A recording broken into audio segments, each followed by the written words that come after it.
पर ही पड़ेगा और हर तरह से आम पब्लिक ही और मिडिल क्लास सबसे ज़्यादा परेशान, हताश, निराश है और इनको चाहिए कि नए सिरे से सरकार बदलने की तो ज़रूरत है। और एक बात पॉइंट मैं कर देता हूँ, लोकतंत्र बड़े दुनिया का सबसे बड़ा लोकतंत्र देश है और सबसे पुराना अमेरिका लोकतंत्री देश है, लेकिन इस मुल्क में डेमोक्रेसी के बारे में बता ही नहीं जाता जनता को।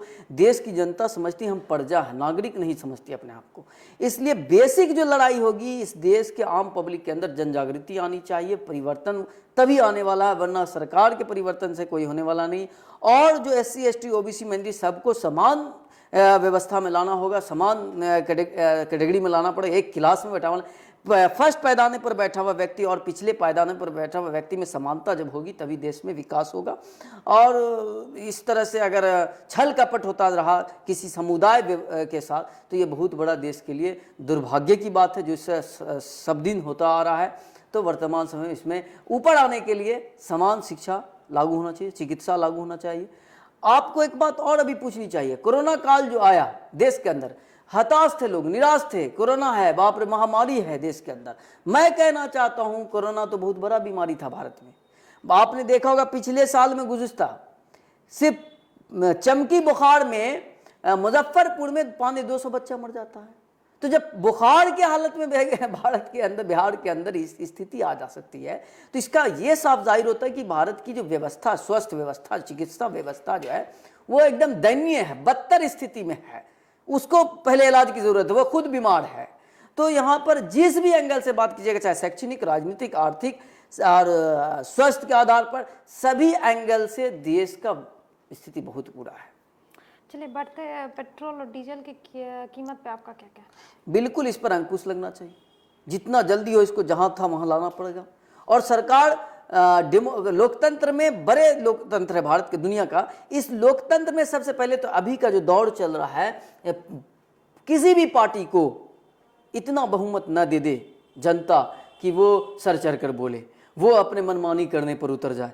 आज वो जिस तरह से कर रही है, जो वर्तमान नहीं बोलना चाहते हैं, मोदी जी का नाम नहीं लेना चाहते या किसी भी सरकार, क्योंकि सबका भैया, लेकिन ये अभी बहुत बुरी स्थिति से देश गुजर रहा है। लोगों को चाहिए कि किसी भी, अब सबक सीखना चाहिए कि किसी भी पार्टी को बहुमत पूर्ण रूप से बड़े पार्टी बनाकर सत्ता में लाने की जरूरत है। बढ़ते युवाओं में बेरोजगारी पे आपका क्या कहना है? बस रोजगार के लिए युवाओं को आंदोलन, सड़कों पर उतरना चाहिए, आंदोलन करना चाहिए और सही और गलत की परख होनी चाहिए, दोस्त दुश्मन को पहचान होनी चाहिए। और जो अंधभक्ति जैसा है, अगर अभी भी आपके कमेंट में भी आएगा कि ये मुस्लिम है, कटुआ है, इस तरह से बोलेगा ही, बल्कि हकीकत सब नौजवान अब समझ गया है। देखिए, पेट, छाती, तब दिमाग, जो भी सत्ता है, वो जो हुकूमत ज़्यादा दिन करना चाहती है या कर सकती है या करती है, तो उसका मेन बेसिक होता है उसके जनता के पेट पर हमला कर। जब जनता के पेट पर हमला होगा तो दिल में, यानी कि छाती में सुकून नहीं रहेगा, और जिसके छाती में सुकून नहीं रहेगा उसका दिमाग सही और गलत सोचने का काम नहीं करेगा। तो जनता को आंदोलन करना चाहिए, सड़कों पर लड़ना चाहिए, गली से लेकर सड़कों पर आवाज़ उठानी चाहिए, संसद तक आवाज़ उठानी चाहिए, तभी जाकर इस मसले का हल होगा। चलिए आकिब बिहारी जी, आपसे मैं एक और अंतिम सवाल लेना चाहूँगी, केवी स्टूडियो का यह प्रयास आपको कैसा लगा? बहुत अच्छा लगा। आपका प्रयास अच्छा है कि आप आम जनता की आवाज़ आम बनकर उभर रहे हैं, और मैं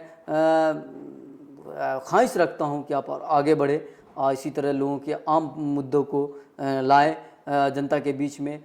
और मैं यही आपसे उम्मीद करूंगा कि ईमानदारी पूर्वक ही, जिस तरह से लोकतंत्र का सबसे मजबूत पिलर है पत्रकार मीडिया, आप ईमानदारी पूर्वक करें। धन्यवाद बहुत। आकिब बिहारी जी, आपका भी बहुत बहुत धन्यवाद। आप महेश खूंट से हमारे स्टूडियो आए और अपना कीमती समय हमारे प्लेटफॉर्म को दिया। आप भी हमको इज्जत नवाजा, यानी कि इज्जत से बुलाया, गेस्ट बनाया, इसके लिए आपका तहे दिल से शुक्रिया। तो यही थी आकिब बिहारी जी की कहानी। उम्मीद करूंगी यह कहानी आप सभी को पसंद आई होगी। तो इस तरीके की स्टोरी से जुड़े रहने के लिए हमारा जो फेसबुक पेज है, जो कि केवी स्टूडियो बिहार और डॉक्टर रोशन कुमार के नाम से, उसको फॉलो करें, लाइक करें, शेयर करें। उनका YouTube channel stars of Begusarai, इसको सब्सक्राइब करें, बेल आइकन प्रेस करें, ताकि बेगूसराय का हर एक अपडेट आप सभी को मिलते रहे। मैं सोनी सिंह आप सभी से लेती हूँ अलविदा। अलविदा लेने से पहले आप सभी का फिर से धन्यवाद इस पूरी वीडियो को देखने के लिए।